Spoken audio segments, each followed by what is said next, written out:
اور دیکھو ہم تمہیں آزمائیں گے، وَلَنَبْلُوَنَّكُمْ، ہم لازماً آزمائیں گے تمہیں، بِشَيْءٍ مِّنَ الْخَوْفِ، خوف کی کیفیت طاری کر کے، والجوع، بھوک، فقر اور فاقہ، وَنَقْصٍ مِّنَ الْأَمْوَالِ، مالی نقصان، والانفس، جانی نقصان، والثمرات، اور ثمرات، پھلوں اور میووں کا نقصان۔ میرے نزدیک یہاں پر ثمرات کا مفہوم ایک اور بھی ہے۔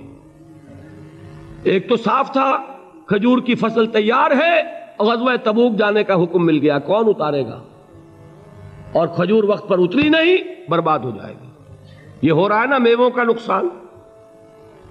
اور میرے نزدیک یہاں یہ بھی ہے، بسا اوقات بہت سی محنتوں کا نتیجہ انسان دیکھتا ہے کہ ضائع چلا گیا، میں نے 10 سال محنت کی، حاصل کوئی نہیں نکلا۔ یہ ثمرات کیا ہیں؟ محنتیں، محنتوں کے ثمرات کا ضیاع۔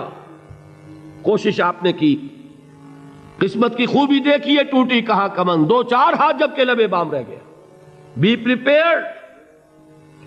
ایک شاعر کے یہ اشعار ہیں، وہ کمیونسٹ تھا، میں نام بھی نہیں لیتا، لیکن یہ کہ یہ اسی انقلابی، چونکہ ان کا بھی ایک انقلابی نظریہ ہے، انقلابی عمل میں یہ سارے مراحل آتے ہیں۔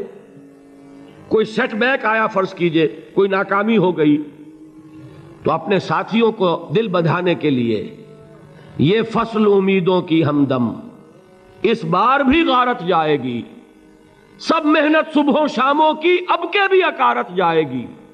میرے نزدیک یہ ثمرات کا جو لفظ یہاں آیا ہے، وَنَقْصٍ مِّنَ الْأَمْوَالِ وَالْأَنفُسِ وَالثَّمَرَاتِ، سب محنت صبحوں شاموں کی اب کے بھی اکارت جائے گی۔ دھرتی کے کونوں کھدروں میں پھر اپنے لہو کی کھاد بھرو، پھر مٹی سینچو اشکوں سے، پھر اگلی رت کی فکر کرو، پھر اگلی رت کی فکر کرو، جب پھر ایک بار اجڑنا ہے۔ ایک فصل پکی تو بھر پایا، تب تک تو یہی کچھ کرنا ہے۔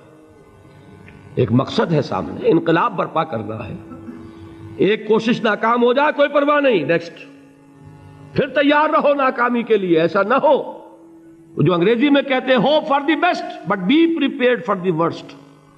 ایسا نہ ہو کہ دوسری مرتبہ ناکام ہو کے بددل ہو جاؤ، تمہاری ہمتیں جواب دے جائیں، نہیں، پہلے سے تیار رہو کہ دوسری مرتبہ بھی ناکامی آئے تو آئے، لیکن جب تک کہ کامیابی حاصل نہیں ہوتی ہمیں یہ کام کیے چلے جانا۔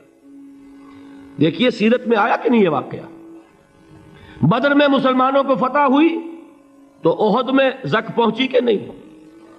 70 صحابہ شہید ہوئے کہ نہیں؟ اگر ان کی ہمتیں جواب دے جاتی تو گاڑی کیسے چلتی آگے؟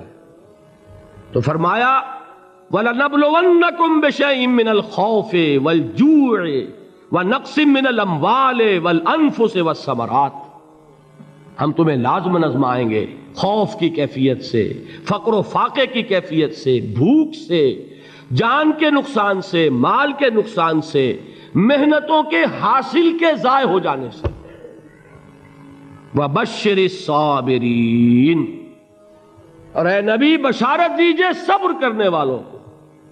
الَّذِينَ إِذَا أَصَابَتْهُمْ مُصِيبَةٌ، وہ کہ جب ان پر کوئی تکلیف آئے، کوئی مصیبت آئے، کوئی آزمائش آئے، قَالُوا إِنَّا لِلَّهِ وَإِنَّا إِلَيْهِ رَاجِعُونَ، وہ یہ کہیں کہ ہم اللہ ہی کے ہیں، اللہ ہی کی طرف لوٹ جانا ہے۔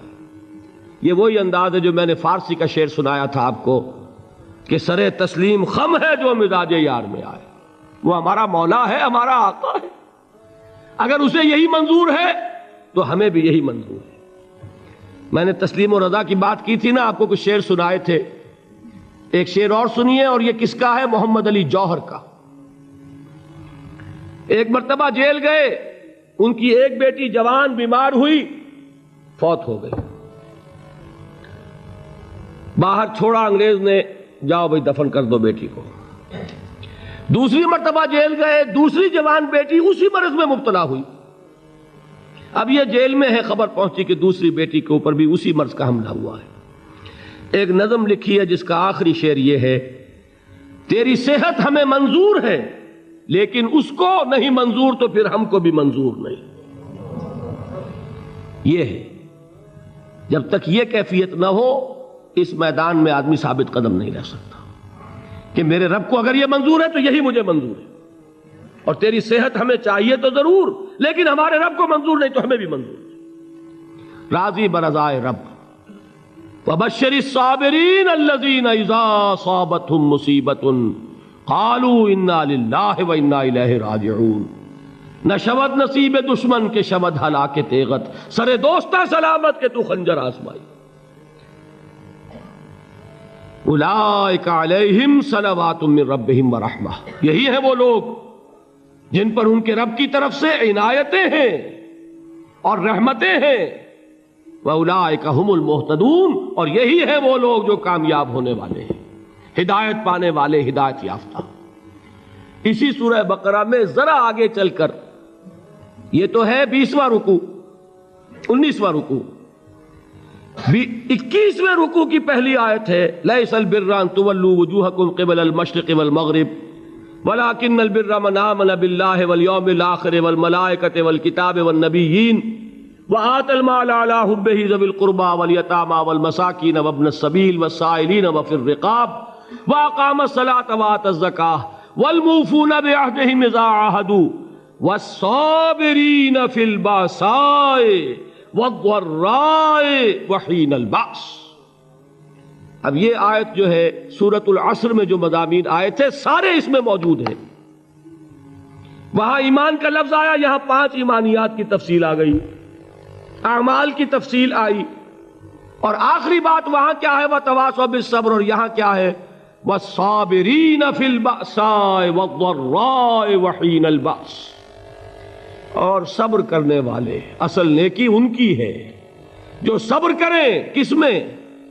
جنگ کے وقت، ضرائے، بأسائے، بأسا کہتے ہیں فقر اور فاقہ، واحد آئے گا باس تو اس کے معنی جنگ، اور بأسا جمع میں آئے گا تو فاقہ، فقر، بھوک، اور ذرائے جسمانی تکلیف، ضرر، جسمانی تکلیفوں میں صبر کرنے والے، فقر اور فاقے میں صبر کرنے والے، اور جنگ کے وقت صبر کرنے والے۔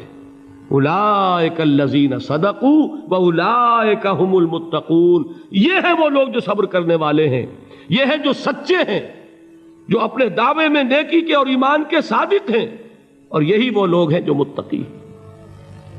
اگلی سورت ہے سورہ آل عمران، اس میں 2 لفظ آئے ہیں، آخری آیت یا ایھا الذین آمنوا اصبروا وصابروا ورابطوا واتقوا اللہ لعلکم تفلحون۔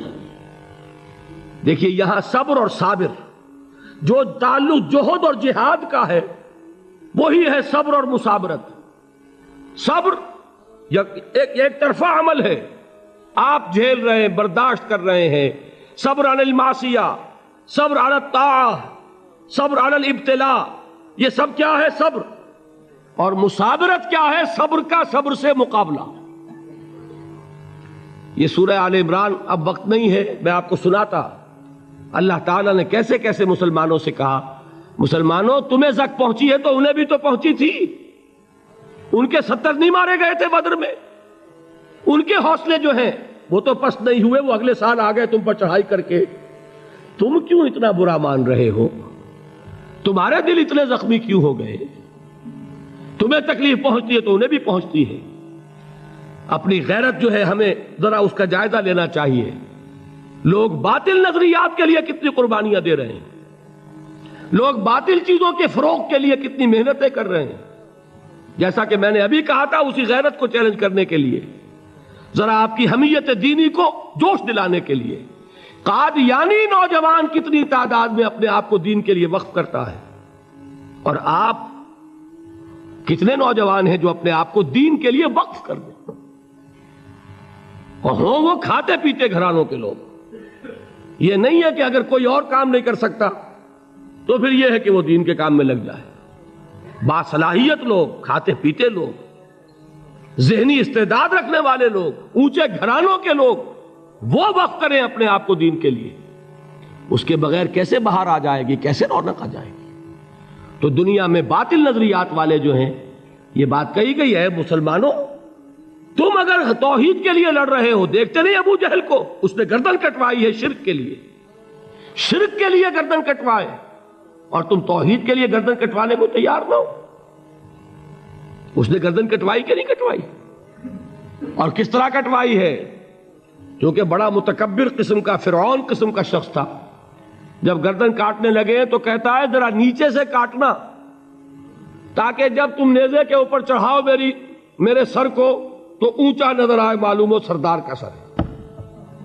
وہ بدبخت مرتے ہوئے بھی جو اس کی کیفیت تھی نا، اس کو ذہن میں رکھیے. تو یہ اس لوگوں نے قربانیاں دی، جانیں دی. تو فرمایا اگر تم ان سے زیادہ قربانی نہیں دو گے، یہ جو نوٹ کر لیجئے اس کو، مجرد اگر حق کو غالب کرنا اللہ کے ذمے ہو تو آنے واحد میں غالب کر دے گا، تمہیں تکلیف ہی دینے کی ضرورت نہیں. سمجھ رہے؟ کیا اللہ کے مقابلے میں کوئی باطل کی طاقت ٹھہر سکتی ہے؟